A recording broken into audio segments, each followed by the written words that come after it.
Hello and welcome everyone to another StarCraft 2 England cast. Today I have got another game from this best of three between SlayerSMMA and LiquidZenio. It is from the IPL 5 Korean qualifiers, so super top-notch games, and this is game 2. So those of you who haven't watched game 1, hit the pause button, go to my channel, find game 1, watch that, then come back, and it'll be awesome. So hopefully you've paused, you've come back, you've watched game 1, and you know the awesomeness, so I won't spoil anything. Well, it was sweet. MMA went for this 2-base barracks play, and it didn't actually pay off. It wasn't a proxy, base proxy racks, two proxy rack. God, get it out right. So it did actually backfire quite heavily. He lost 11 workers really early on. Zeno just droned behind this. He got his natural base up, didn't take hardly any economical damage, and was just able to come back from it easily. And then when just overpowered MMA with a Ling Bling force, and MMA GG quite quickly. So this is game 2. Obviously it's a best of 3, so MMA wants to try and make this work. He doesn't want to take too many risks. He obviously doesn't want to get 2-0 by Zenio. This is the qualifier for IPL 5. Everything is to play for. And well, where are the positions? Firstly, well, Xenios is in the bottom right as the green Zerg, MMA as the red Terran in the top left. The map is Ahana. It is the GSL version, so there's supply depots there. It's actually quite a cool map. The barracks is up on the high ground, so really MMA's got options. Obviously, there's the 2 racks he did before, probably not likely based on the fact he hasn't started a second racks quite yet. Obviously there's a 1 racks command center build, which is very effective. It gets you more economy, and MMA can really go for that more. But to be honest, there's just so many things you can go for. Xenia, on the other hand, almost certainly going to go for that 15 pull. There we go, already on its way down. And then a 15 hatch, rather 16 pull. That is the most likely opening against the Terran player. What does the map really play into? Well, the third base is quite easy for Xenio to take, but the rocks blocking entrance to it can make defending it a little bit difficult. For MMA, on the other hand, his natural base is really, really easy to take. He's got a lot of narrow ramp. He can defend that very, very easily with a bunker up on the high ground and supply depot wall off. His third base, well, he can build it. The command center up here, float it down, be fine, pick off those rocks pretty quickly. So he does not have problems there in the slightest. Anyway, Xenio, he's got that 16 pull on its way down. He's getting good on his drones. So far though, just this 1 racks, we've got the SCV there ready, so it's a 1 racks command center build out of MMA, which is so common. As I said in the game 1, well, obviously if your Zerg opponent is getting a hatchery down quickly, well then why not just get your own command center down quickly, because you know you can, the Zerg opponent is not going to go for anything, so you're safe doing so. That also puts pressure on the Zerg to take a third or deal damage, which is never a position a Zerg player wants to be in. They want to be a base up as best they can. So far, double gas coming out of MMA here, and so I'm a bit hyper because game 1 was so good, and also it's Korean qualifiers for a major tournament. It's super good. So we've got the pull down now for Xenio. He's got his hatchery down. He's in a great spot getting those double queens out. Why you go 15-16 hatch pull? Because then you get both queens at the same time. It keeps the inject synced up. It keeps your macro absolutely top notch later on. Back up at MMA's base, his command center of the natural is about 3/4 done. He's getting that bunker up. This is a great position. He's effectively walled off across using his command center. The bunker can cover pretty much all of the middle line and also the command center, so he's safe there. He's adding on 2 additional, actually a barracks and then a factory. That's quite a bold move. Usually the standard follow-up to getting 1 racks command center is to get 2 additional command centers, 2 additional barracks after, just because it's safer to do so. You get more marines out if there is a push. So far we do see both these queens moving forward and 2 more queens in production. This I love. I genuinely think it is the way Zerg should be played, and is very, very effective to get at least 1 pure creep spread queen. Getting the 4 queens off 2 bases means you get great creep spread going into the mid game. You get that extra defense. 2 queens, along with their 3rd queen of the natural for injects, is a very potent defense force. It really is very, very effective. Works so well. So I'd love to see that. And well, this is an unusual build coming out here from Xenio. He's getting up 2 starports. He's also getting up a tech lab on this factory. So we are without doubt going to be seeing Banshees coming out. Obviously Reapers aren't an option. Ravens are though. So yeah, we're going to be seeing a 2nd tech lab. This is really quite an aggressive stance. This is going to be a lot of Banshees. I almost certainly guarantee cloak Banshees if he's committing so much to it. And will Xeno be in a position to deal with this? Well, currently he's getting up all 4 gas. This is a very, very standard build. It's much more similar to the Spanishiwa style of going queen heavy and base heavy early on and then getting up the gas. It's something that we saw a lot earlier and Zergs have adapted to it. It's very, very effective. This double Evo chamber with the double queen, it forms a wall off, which basically makes you completely... Actually, it might not be a full wall off, there's a small gap there. I should probably clarify that. I don't know if Hellions can get through there, but it makes you very safe against Hellions. The Rotron coming down. Also, spores are there, so when these Cloak Banshees do... Well, actually, Cloak not on the way. When these Banshees hit, obviously these additional 2 queens, how helpful are they going to be? Super helpful is how helpful. And to be honest, this is exactly why I love getting those extra queens out early. It just makes you so much safer as a Zerg. But obviously, MMA, he's going to be in a good spot.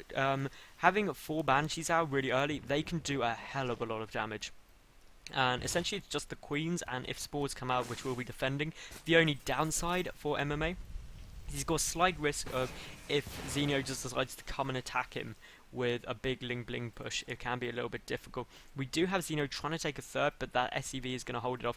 Zerglings are on their way out, and to be honest, 4 Banshees is really, really strong. I mean, the queens are going to take so much damage. The 4 queens won't be able to hold off 4 Banshees very effectively, and especially when we start seeing drones get taken out, this could be a big problem. But Lair is on the way. He's also getting up quite a few banelings, so he's in quite a nice spot, but I don't think he's expecting this at all. He hasn't scouted any of it.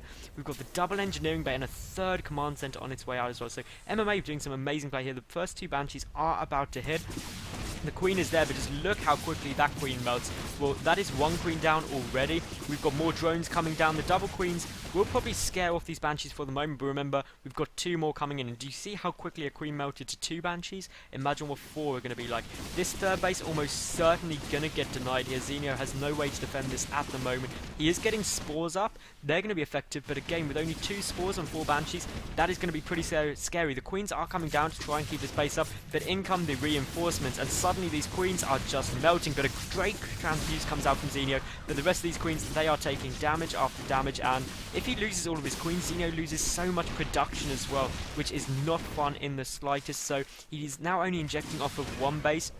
More spores are very, very... Well, the spores are down, but of course this Spire gets cancelled, which is absolutely huge.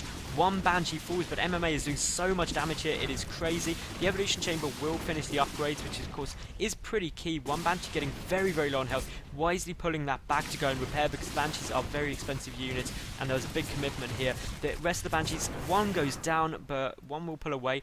2 more come in, and this is just continual Banshee production, and essentially Zenio needs to deal with this in some way other than queens, otherwise these numbers are going to become uncontrollable. A Spire is on its way down in the main base, but a little bit exposed. There's dead space here which could be utilised. So far though, drones are getting taken down. What is the drone kill count? Already 15 drones picked off here, and that Spore is not able to defend this Gas Geyser at all, which is just more units coming down and down and down. Some queens getting caught out of position. That's going to be another free queen kill. We look at the resources lost, over 2,000 resources lost for Zenio compared to only a couple of hundred for MMA. Behind this, of course, MMA, he's got his 3rd orbital command up, he's repaired that Banshee, he's still getting out more Banshees. Well, there was 1 more Banshee out, and they're all going to be able to go and push in, but of course behind the Zenio, he does have a big Ling run by coming through. The rest of the Banshees are pulling back for the moment, but, well, there are 3 more adding in. I believe the total Banshee count is, what, 6 now. 6 Banshees, very, very strong. But these Zerglings, they could be a little threat, but this is a big move out of units here from MMA. He is in a great spot, but the creep spread, really, really good, actually. And this is a gain from getting those 2 queens early. And essentially, Zenio is in a bit panic mode. He's getting out a lot. He's trying to get out mutas really, really quickly. He's actually a bit mineral starved, so that's a small problem. He does have spores around, but of course, if he commits too heavily to the mutas to deal with the Banshees, he's not going to have the damage output to deal with the Marines or the ground army. He needs to get some more banelings, and he does have a baneling nest down, I'm 90% sure of. Yes, he does. So he's got all the tech available to him. The banelings are there. Baneling speed isn't done yet, but this 3rd base, just look at it meld to that many Banshees. But in come all of these Zerglings and the banelings as well. They do manage to get some, but a great pickup there by the medevac. The mutas are going to be the problem, obviously, but with just not enough of them, they aren't killing these Banshees fast enough, and the 3rd base for Zenio does go down. And I think this is a great move here. Just pull back. You've taken out the 3rd base. You know you've got your own 3rd command center, which is now going to go and land. You are in exactly where you want to be. You're on equal bases with the Zerg, about to be a base up moment for a short period of time. The tanks are on their way out, siege mode is on its way, medevac numbers are getting higher, the 2-2 infantry upgrades coming out, the +1 Terran vehicle weapons on the way out, and essentially you've got a Zerg player who's a base down and not in a great spot. It does look like MMA is gearing up for a drop as well. This is just absolutely crazy harassment on Zenio here, and if you're Zenio, you're getting pretty damn stressed. You're like, well, I've just lost so much. How many workers are even killed? 23 workers killed. That takes the worker count actually in MMA's favour, 65 to 56. If we look at the income tab, look at that difference. Almost 500 minerals more a minute being mined by... Was that... What? By Zenio? I'm a bit confused. Oh, it's because the third base hasn't kicked in quite yet, but nearly there. Anyway, we do have some banelings coming in, but they're getting cleaned up pretty nicely. The mutant number's getting a bit higher. We are up to 15 mutalisks, and essentially I'm still confused. There we go. That's more like it. 500 more minerals a minute being mined by MMA, which is more what I thought. That bar chart lied momentarily. But anyway, so we do have Marines gearing up around here. We've got a Marine drop at the third. We've got a big push on the front. And to be honest, MMA is looking to be in just such a stride. He's attacking everyone everywhere. As a commentator, I can't manage to keep my camera on everything that's going on. So what on earth is Zenio doing? These banelings getting picked off. The banelings on the field is at 0. That is the major problem, because mass Marines can only be dealt with by banelings. And now suddenly these Queens are getting picked off. Notice how damaged Zenio's production capability has been by losing those Queens early. It's been absolutely massive. He loses this natural base and the third. It is pretty much GG. Even if Zenio somehow manages to clean this up, he's lost so many mutants. The banelings do get great hits though. That is absolutely huge. And most importantly, the natural base stayed up. Third did go down, but if this natural had gone, it would have been game ending right then, right there. But for the moment, by some miracle, Zenio is still in this, but of course he's a base down. There's 3 orbital commands, and just look, the tanks weren't even engaged in that push, and he's seen what's coming, and there's the GG. So that was game 2. I hope you did enjoy it. If you did, thumbs up please. Subscribe would obviously be awesome. There's a link there. Also a link to my channel on the right now in the annotation. We'll find game 3 of this best of 3, which of course has now leveled up a 1 apiece. So game 3 is going to be super stressful. Check it out, and I will see you in a minute.